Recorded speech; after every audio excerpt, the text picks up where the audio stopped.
Good morning, ladies and gentlemen, and welcome to the 70th Annual Memorial Day Ceremony at Harbor Lawn Mount Olive Memorial Park and Cemetery.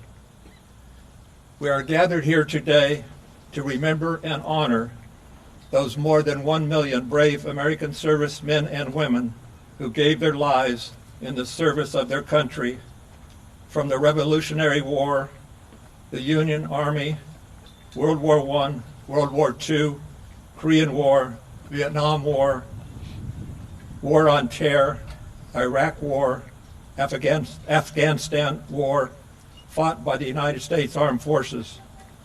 They gave their lives so that others may live in freedom. And we are instructing our children and our grandchildren to love this country. The simple act by the Girl Scouts and Boy Scouts placing American flags for Memorial Day at each veteran's final resting place teaches respect for those who served to secure the future of liberty in the land of the free. Each marker summarizes the veteran's history with the name of the veteran, the date of birth, and the date of death, service, and conflict, in many cases, the name of their spouse. And today, you sit upon the graves of other veterans, but we have received their permission to do that for one day every year.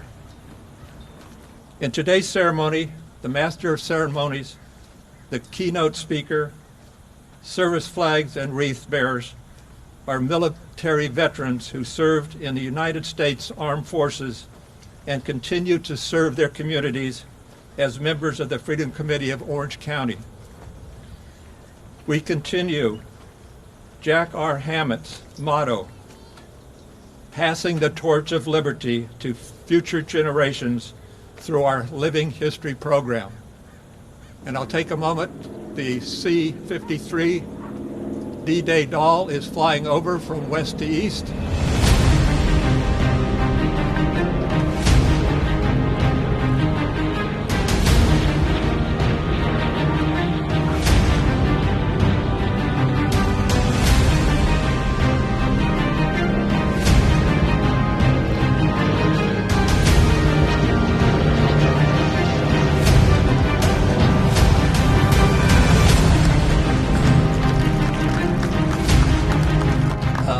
That plane flew over D-Day, 1944, delivering paratroopers behind the back lines.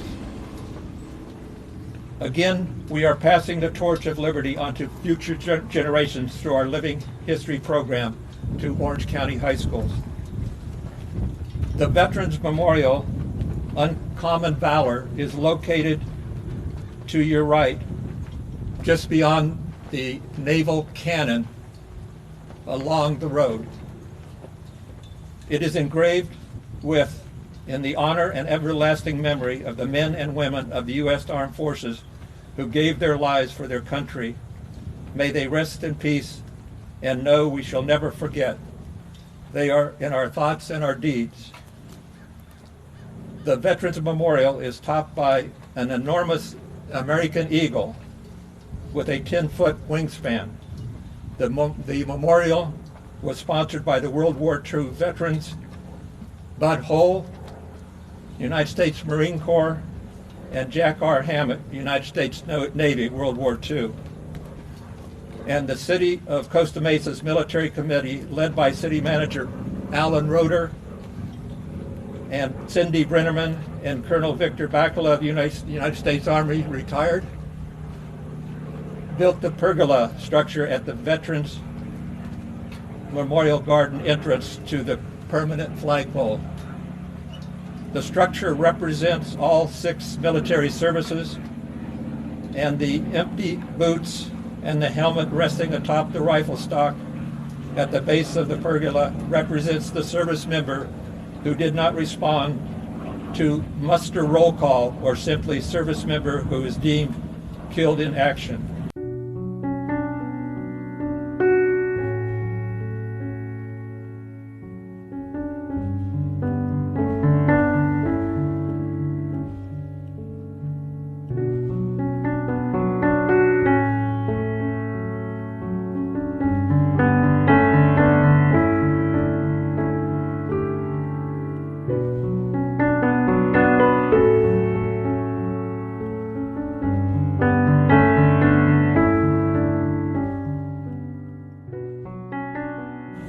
now I'd like to introduce you to our Masters of Ceremony, Major Hammond Sally. Hammond M. Sally began his military career in 1962 as a commissioned second lieutenant from the Army Reserve Officer Training Program at the University of Florida. After graduating from the Infantry Officers Course and Parachute and Ranger Schools at Fort Benning, Georgia, his first assignment was a mechanized infantry platoon leader and later company commander in the 4th Armored Division in Ulm, Germany during the Cold War. In 1966, he received orders transferring him to Fort Polk, Louisiana as a basic training company commander. In his first tour of Vietnam in 1967, in the Special Operations arena, initially involved with psychological operations and the power of persuasion to help achieve tactical operational objectives. Then in 1968, with the Military Assistance Command Vietnam Studies and Observation Group, Special Forces at Forward Operating Base 3, co-located with the 26th Marine Regiment at Khe Son Combat Base during the 77 days of siege by the North Vietnamese Army. Then back to Fort Benning for a year of advanced infantry schooling before being assigned as a senior Army instructor at Culver Military Academy, Culver, Indianapolis. In 1971, Hammond returned to Vietnam for assignment as the Psychological Operations Officer for Headquarters 24th Corps. Upon returning home in 1972, he was assigned as the Operation Officer of the 1st Battalion, 508th Parachute Infantry Regiment in the 82nd Airborne Division, Fort Bragg, North Carolina, followed by duty on the division staff. In 1975, he was sent to Omaha, Nebraska as the Executive Officer of the District Recruiting Command, responsible for Army recruiting in a 5-state area. In 1978, Hammond returned to Germany for another Cold War assignment as the Executive Officer of the 1st Battalion, 15th Infantry Mechanized 3rd Infantry Division in Kitzingen, Germany. Hammond left Germany in 1981 for assignment with Readiness Group Los Angeles, stationed at the Joint Forces Training Base, Los Alamitos. The mission was to advise both California National Guard and Reserve Command units in Southern California. He retired in 1984 for another defense-related job with McDonnell Douglas Boeing. Awards and decorations: Bronze Star, 3 awards. Meritorious Service Medal, 4 awards. Army Commendation Medal, 2 awards. National Defense Service Medal, Vietnam Service Medal, 7 awards, 7 campaigns. Army Service Medal, Overseas Service Ribbon, 4 tours. Vietnam Armed Forces Honor Medal, 1st class. Vietnam Campaign Medal, Army Presidential Unit Citation, Navy Presidential Unit Citation, Meritorious Unit Commendation, 2 awards. Vietnam Gallantry Cross with Palm, Vietnam Civil Action Honor Medal, 1st class, Expert Infantry Badge, Combat Infantry Badge, Parachutist Badge, Ranger Tab, Armed Forces Tab. I give you the Master of Ceremonies, Major Hammond Sally, to present the rest of the program. Do we give him a large applause?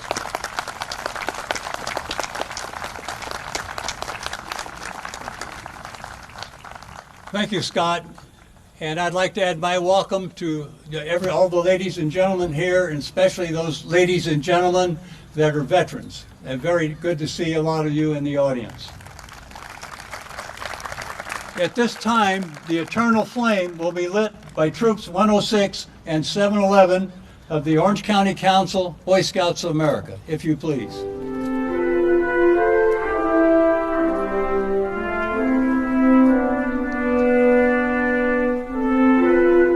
flame is lit, and we'll continue with the ceremony. And I would like to add something regarding the aircraft that flew over that Scott mentioned. That plane was also involved with the parachute drop on Nijmegen. It supplied the Battle of the Bulge and supplied the crossing of the Rhine. It was involved in the actual airplane that did that. In addition, it returned to England for the 70th anniversary of the D-Day invasion, actually dropped paratroops again in France. At this time, we will have the procession of flags, which is a time-honored military tradition among many military events. The Freedom Committee veterans will now carry and post our country's military service flags. Number one is the U.S. Army flag, carried by Chief Warrant Officer 4 Swen Atkinson, U.S. Army Reserve, retired. He was a helicopter pilot in the 4th Infantry Division in Vietnam and served in 2 Corps at both Pleiku Air Base and An Khe. He completed 30 years of active and reserve duty. Next is the U.S. Marine Corps flag, carried by Sergeant Victor Real, U.S. Marine Corps. He served during the Korean War era as an infantry soldier with the 4th Marines, 3rd Marine Division. He later trained as a helicopter mechanic and was a crew chief for President Dwight Eisenhower's 4 designated H-34 helicopters with call signs Marine 1. Next is the U.S. Navy flag, carried by Quartermaster 3rd Class Lucky Walsh, U.S. Navy.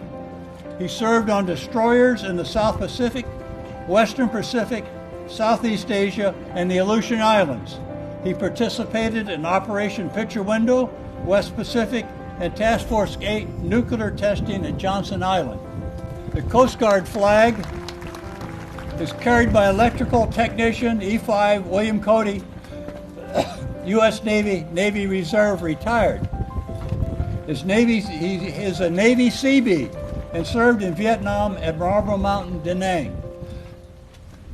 Next is the Prisoner of War Missing in Action flag, carried by Captain Thomas Weaver, U.S. Navy Reserve, retired. Captain Weaver served for 30 years as a Navy SEAL with duty in Vietnam and Southeast Asia. He was involved with Project Gemini, that is the NASA capsule recovery, and Operation Jackstay, a beach recon interdiction ambush operation.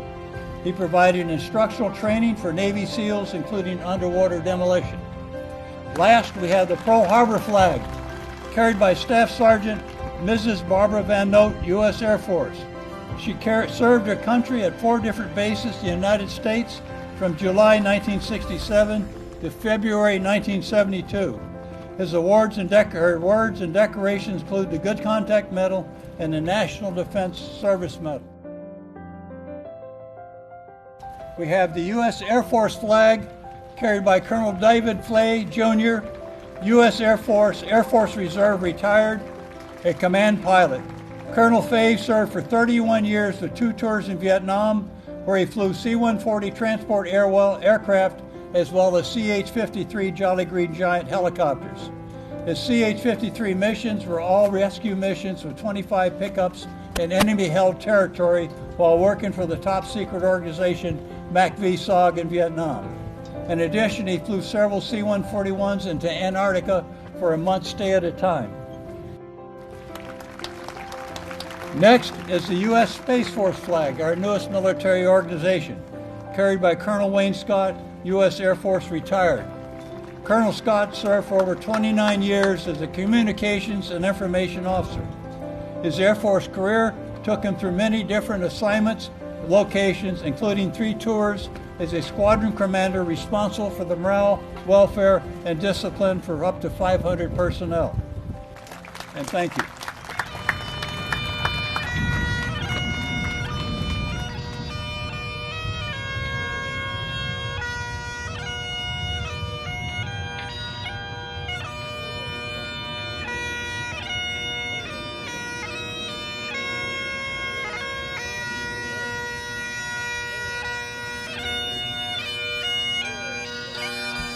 Left, right, left. Left, right. Honor guard. Pull. Honor guard. Color.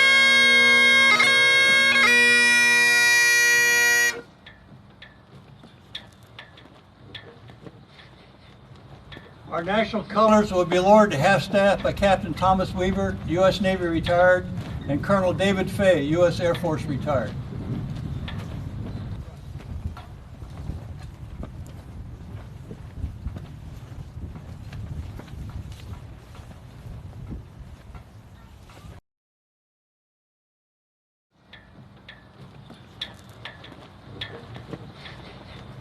Our national anthem will be sung by the Orange Empire Choir, led by choir master Mr. Greg Ewing.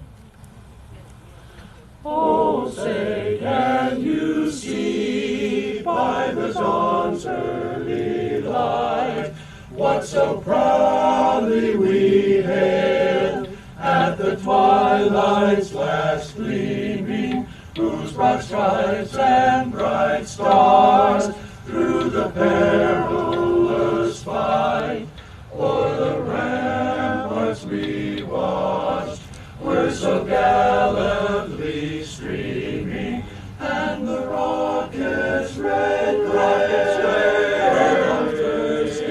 the air gave proof through the night that our flag was still there.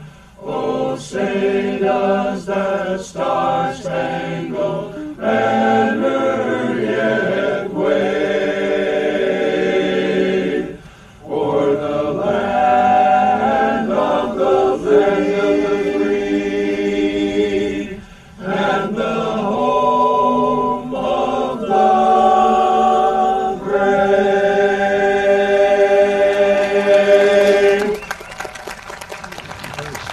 Our Pledge of Allegiance be led by Captain Tim Richards. I pledge allegiance to the flag of the United States of America and to the republic which it stands, one nation, under God, indivisible, with liberty and justice for all. 2.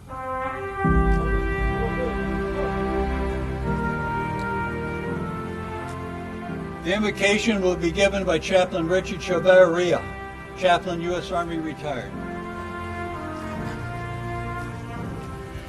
Please bow with me. Our God in heaven, we come today to honor the memory of those who died in service to our country.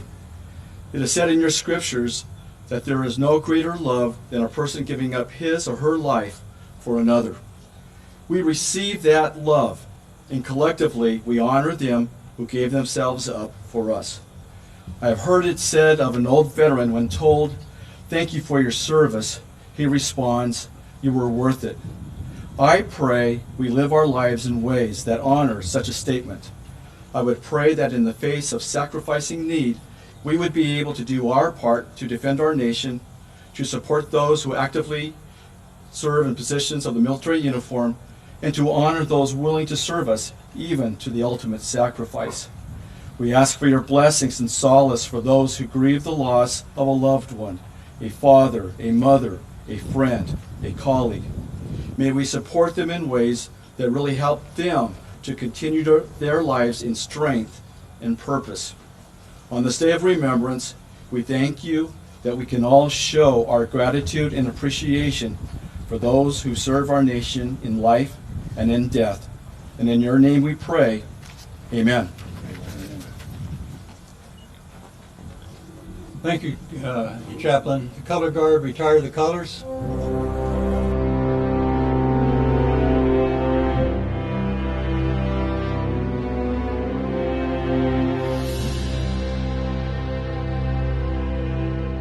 Let us all be Please take your seats. grateful for a land so fair as we raise our voices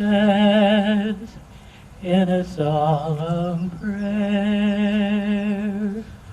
God bless America, land that I love. Stand beside her and guide her through the night with the light from above. From the mountains to the prairies, to the ocean white with foam.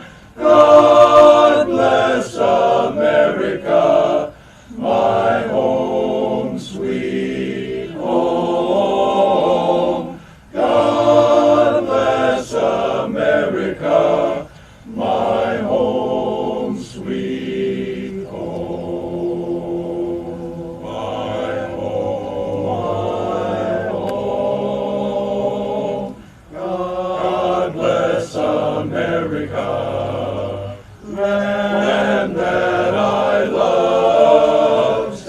beside her and guide her through the night with the light from above. From the mountains to the prairies and on to the ocean, white with foam. God bless America, my home, sweet home. God bless America, my home, sweet home. America, my home.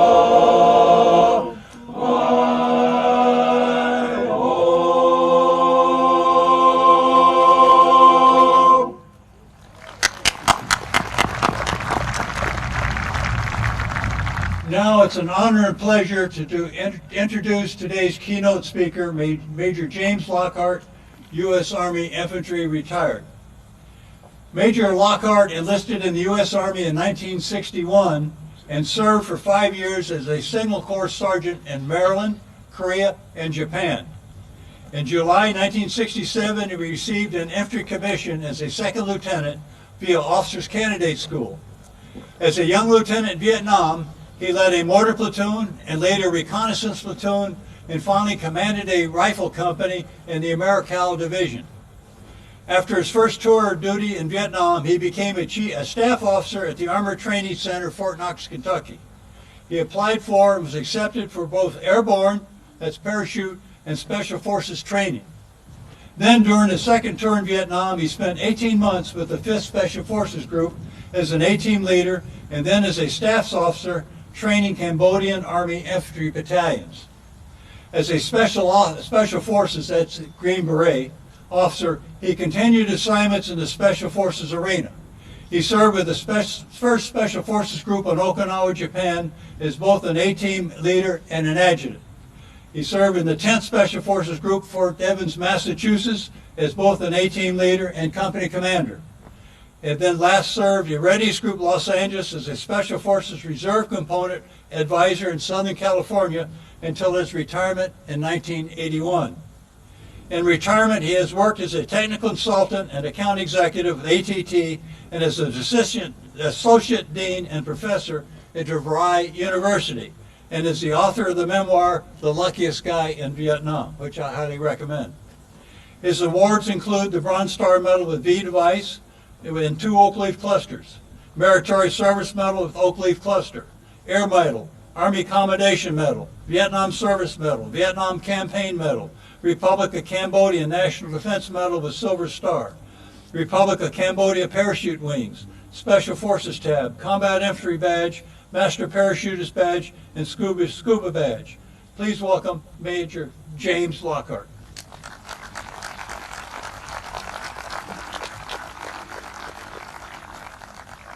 Thank you, Ham. Good morning, ladies and gentlemen, and fellow veterans. I'd like to take this moment to share with you some thoughts about Memorial Day, past, present, and future. Although we have numerous special days in the calendar that center on patriotism and military service, let's put Memorial Day into perspective by reviewing some of the major observances which honor military service specifically. We can begin with Memorial Day. It's a federal holiday always occurring on November 11th, which is the anniversary of the armistice that ended World War I. Its purpose is to honor all veterans, living and deceased, from all eras and all services. Gold Star Days are less well known. The Gold Star Days recognize close relatives of those who have died from all causes in the service of our country. Although they may not have served themselves, they are visual casualties, and their suffering is not limited to a single event, and those sufferings are not etched on any monuments. Gold Star Mothers and Family Day is in September. Gold Star Spouses Day is in April. May is Military Appreciation Month and has the most observances. Military Spouses Appreciation Day was on May 10th, the Friday before Mother's Day. Armed Forces Day, although it's not a federal holiday, occurred on the third Saturday in May, just over a week ago. It honors those who are currently serving, and well, it should. American Legion Poppy Day was last Friday. It was originally for remembering those lost in World War I. Today, the poppy is a symbol of those who served and lost their lives. Proceeds from poppy sales support veterans in need. I have one on my lapel. But today we're here to observe Memorial Day. It was originally an unofficial event begun soon after the war, the Civil War, and has been through multiple changes until it became a federal holiday. Some of you may remember when it was called Decoration Day. Its purpose is to honor members of our military who died while actively serving, and that's what makes it unique. It's important to note that this is a time to remember not only wartime and combat casualties, but also who lost their lives to any cause, such as accidents, disease, or illness, during their time of service. It also includes reservists and National Guard who died while fulfilling their training obligations or on active duty. Now let's look back and consider those whom we honored last Memorial Day. At that time, over 1.2, pause for that.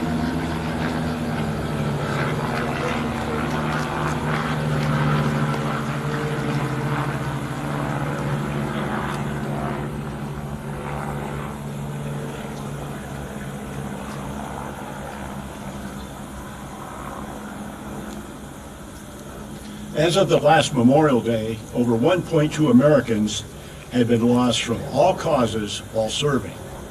That's starting with the Revolutionary War. 650,000 of these were battle casualties, and a surprising 550,000 were non-battle casualties. If we think that all these sacrifices were made in the remote past, such as Vietnam, Korea, and World War II, let's think about this. On September 11th, 2001, known as 9/11, the United States officially began its global war on terrorism, and it continues today. Because of the nature of terrorism, this war knows no geographic boundaries and has no easily identified enemy. The global war on terror comprised only a portion of our deployed forces. And in it, we lost over 7,000 military personnel in combat alone. Now we'll move from the past to the present. On this Memorial Day, how has the roll call of the fallen changed since last year?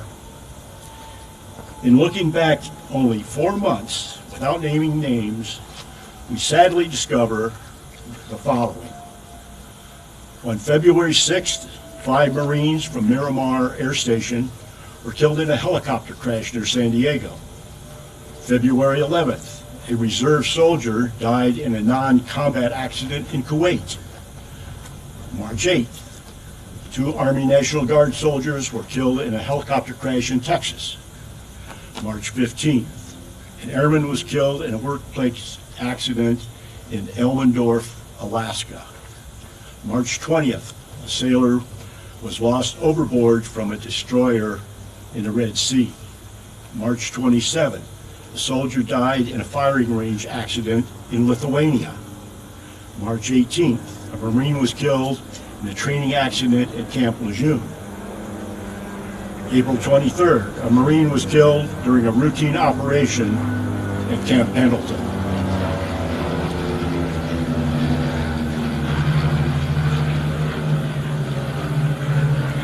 The most recent casualties due to hostile action occurred on January 28th, when 3 reserve component soldiers were killed and 40 wounded in a drone attack in Jordan.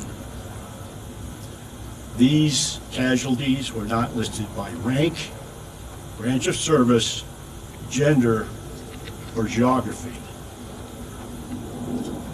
Now, as we look to the future, what can we expect on Memorial Day next year?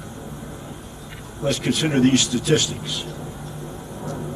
Of the 1,300,000 active duty servicemen and women, there are 169,000 currently serving overseas in 150 countries. 30,000 of these are deployed in the Middle East, including 900 soldiers in Syria, 2,500 soldiers in Iraq, as well as our soldiers patrolling in the Red Sea, our sailors, patrolling in the Red Sea. Although these numbers represent only some of our forces who are in harm's way, they alone justify this grim prediction. Before we meet here again next year on Memorial Day, more names will be added to the long list of those we are called upon to remember and to honor. There will be more Gold Star mothers, families, and spouses. It's clear more than ever that there is a very thin line between the routine sacrifices of military service and the ultimate sacrifice. Having considered all of this and the other challenges we face around the world, we might be tempted to quote the Revolutionary War patriot Thomas Paine, who said, "These are the times that try men's souls." But we are not dismayed. We are emphatically reassured that our active duty military personnel, backed by over 760,000 reservist and National Guard personnel, fully knowing the risks, will do their duty, just as all of our veterans have always done their duty, and especially as those whom we are here to honor today have done their duty to the last full measure of devotion. And we gratefully acknowledge that this dedication is freely given by a military composed of all volunteers. Because of this commitment, we can now paraphrase Thomas Paine again by saying that those in our armed forces today are not summer soldiers and sunshine patriots, and they will not shrink from the service of their country. So today, as we honor those we've lost, and give them a share of our hearts in gratitude, we keep faith with our currently serving armed forces and have them always in our thoughts. In closing, I'll remind you that today at 1500 hours, 3 p.m., we observe the national moment of remembrance when we pause to take a private moment to honor those who have died while serving our country. Thank you for being here today. May God bless America and our troops everywhere.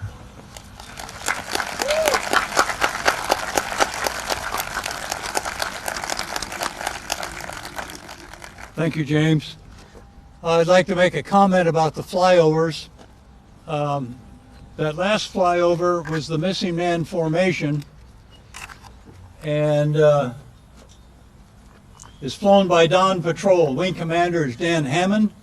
The earlier flyover, the Douglas C-53, was from the Commemorative Air Force, flown by a retired Navy Commander Steve Rose. From the halls of Montezuma to the shores of Tripoli, anchors away. Farewell to college, good fruit sail at break of day. Da da da da da da da da. We're always ready for the call. We place our trust in Thee. Through surf and storm and howling gale, high shall our purpose be.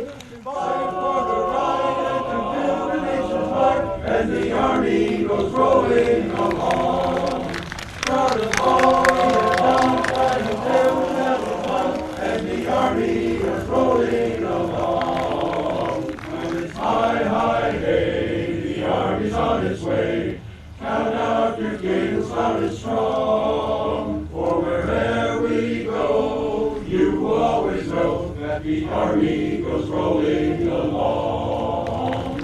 Off we go into the wild blue yonder, flying high into the sun. Here they come, soon to be our thunder. Adam boys, give her the gun, give her the gun. Down we dive, starting a flame from under. Off with one, hell of a roar, hell of a roar. We live in fame, we're down in flame, for nothing can stop the U.S. Air Force. On guard at every station, protectors of our nation, the great armed forces of America, America, America, today.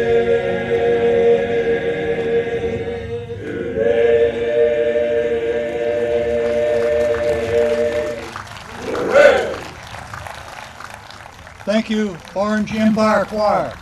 And I'd like to point out that I met 2 veterans already in the choir, one from World War II, still up and singing. Now, Freedom Committee veterans will lay wreaths to honor all military branches in all wars. These wreaths are presented in recognition of the veterans of the United States Armed Forces who gave their lives in the service of our country. Our first wreath is a Gold Star family wreath carried by Mrs. Maria Simpson to honor 2 members of her family who died in combat and on behalf of the families who lost loved ones serving in our country. Maria is escorted by Captain Thomas Weaver, U.S. Navy retired. Our next wreath is carried by Major Albert Howard, U.S. Army Air Defense Artillery retired, who served in 3 Corps Vietnam at Cu Chi with the 32nd Air Defense Command.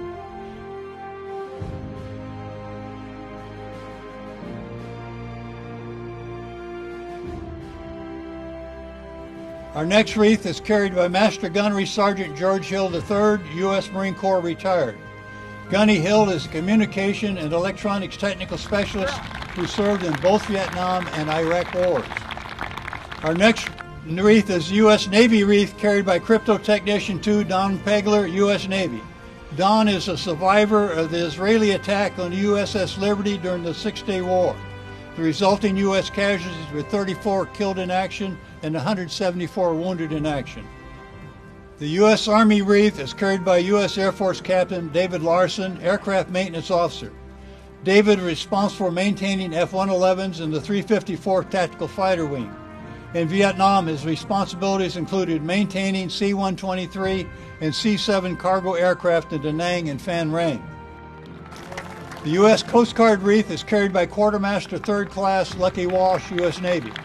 Lucky served on destroyers in the South Pacific, Western Pacific, Southwest Asia, and Aleutian Islands. He participated in Operation Picture Window, West Pacific, and Task Force 8 nuclear testing at Johnson Island. The World War I wreath is carried by Chief Warrant Officer 4 Swin Atkinson, U.S. Army Reserve retired. He was a helicopter pilot in the 4th Infantry Division in Vietnam and served in 2 Corps at both Pleiku Air Base and on K. He completed 30 years of active and reserve duty.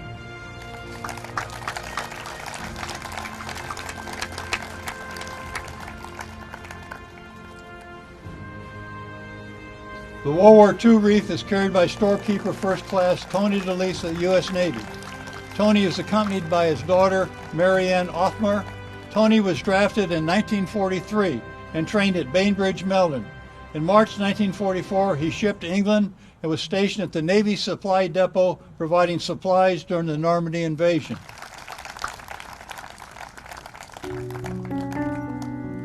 The Pearl Harbor wreath is carried by Finance Specialist 4th Class Denise Grady, U.S. Army. Dennis served in the 3rd Armored Division in West Germany during the Cold War. His decorations award include the Good Conduct Medal and the National Defense Service Medal. The Korean War wreath is carried by Sergeant First Class Wesley Hoser, Junior U.S. Army Wheeled Vehicle Specialist. Wesley served with the 556 Engineer Battalion at Anscom, South Korea. His decorations awards include the Good Conduct Medal and the National Defense Service Medal. The Vietnam War wreath is carried by Captain Tim Richards, U.S. Army Corps of Engineers retired, with 29 years of active duty and reserve service. Captain Richards served with the 508th Army Security Agency when he was enlisted, and also served with the 588th Engineer Battalion in Vietnam as a commissioned officer.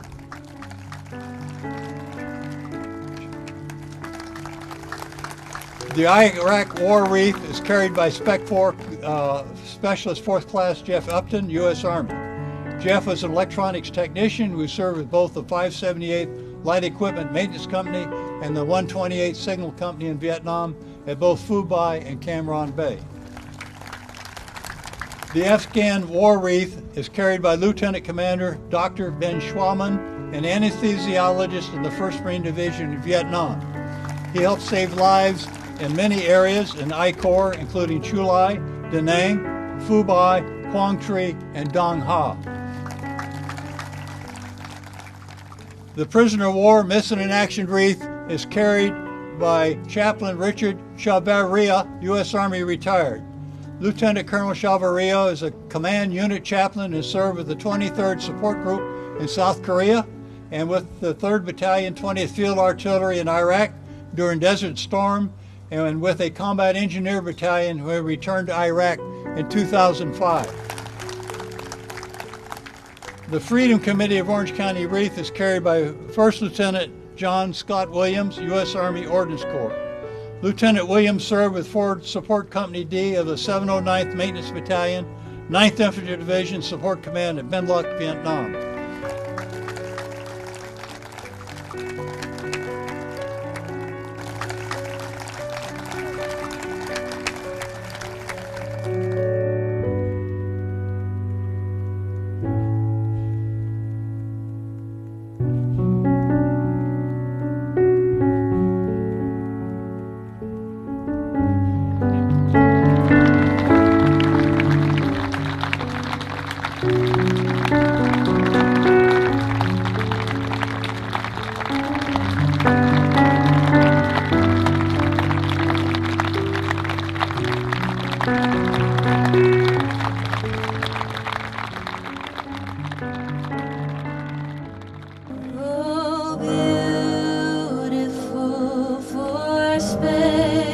Skies, for amber waves of grain.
too. Captain Tom Weaver and Colonel David Fay will raise our national flag and national colors to full staff.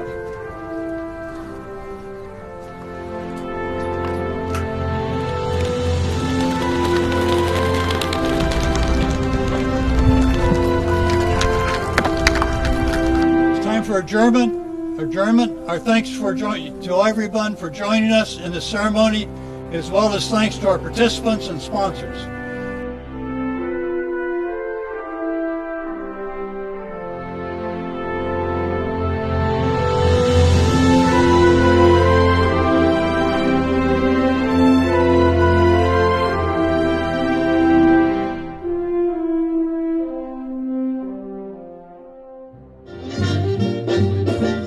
Can you afford to buy the Chattanooga choo-choo? I've got my fare and just a trifle to spare. You'll leave the Pennsylvania station at 3:45. Read a magazine and then you're in Baltimore.